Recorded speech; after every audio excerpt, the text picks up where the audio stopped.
Salut à tous, vous êtes à la recherche d'un écran gaming mais vous ne savez pas quoi choisir. Avec le nombre de modèles qui existent, vous êtes sur la bonne vidéo. Je vais vous expliquer tout en détail pour faire le bon choix et je vous proposerai à la fin de la vidéo des écrans qui peuvent vous intéresser.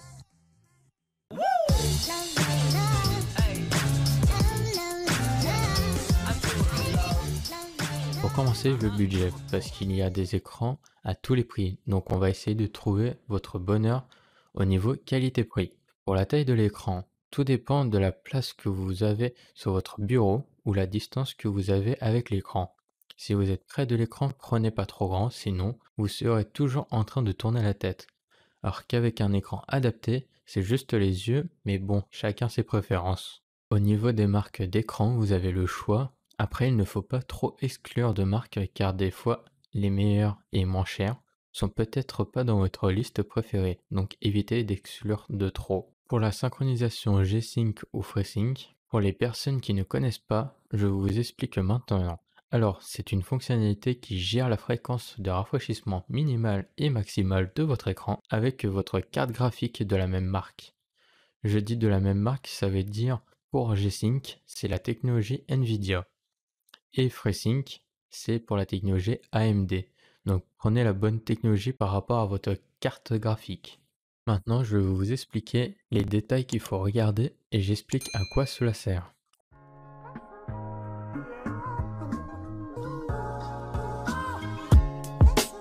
On commence par la dalle IPS. On la gamme de couleurs la plus élevée, ça signifie qu'il représente plus fidèlement les graphismes de vos jeux. Un écran IPS propose également de grands angles de vision.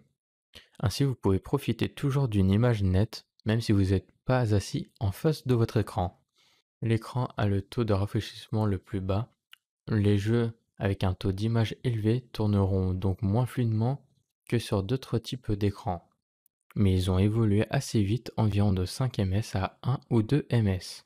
Après, tout dépend des jeux que vous jouez, ou si c'est pour de la bureautique, vous pouvez prendre un écran à dalle IPS avec 4 ms pour avoir de belles images. On passe à une dalle TN. On a un affichage des couleurs inférieur à une autre dalle. Il n'y a pas d'écran à dalle TN avec la certification Display HDR pour la couleur. L'angle de vision est également plus petit que les autres dalles. Un écran TN n'est pas le meilleur dans cette catégorie, mais se distingue à d'autres niveaux. Les écrans TN ont le taux de rafraîchissement le plus élevé. Vous aurez plus de chances d'avoir une fréquence de rafraîchissement de plus de 144 Hz. Affiche la plupart des jeux de manière fluide, sans images saccadées. Ce ne sera certainement pas le cas si vous achetez un écran qui combine un taux de rafraîchissement élevé avec la G5 ou le FreeSync, où le nombre de Hertz augmente et diminue simultanément avec le nombre d'images par seconde. Ils sont connus pour leur faible vitesse de réponse. Beaucoup d'écrans de ce type ont un temps de réponse de seulement 0,5 à 1 ms.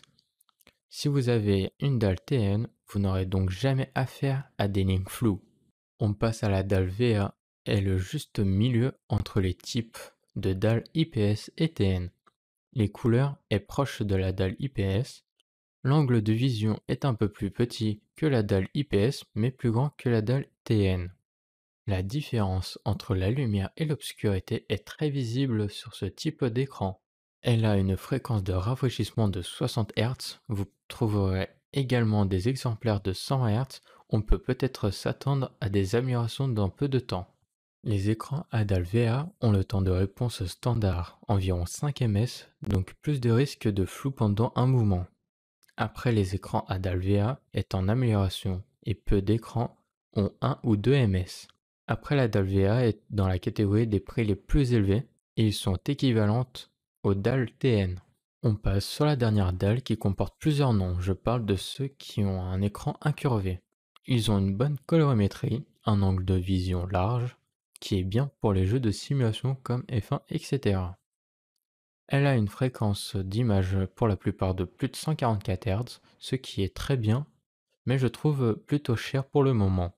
Elles ont un très bon temps de réponse qui tourne dans les 1 ms pour la plupart.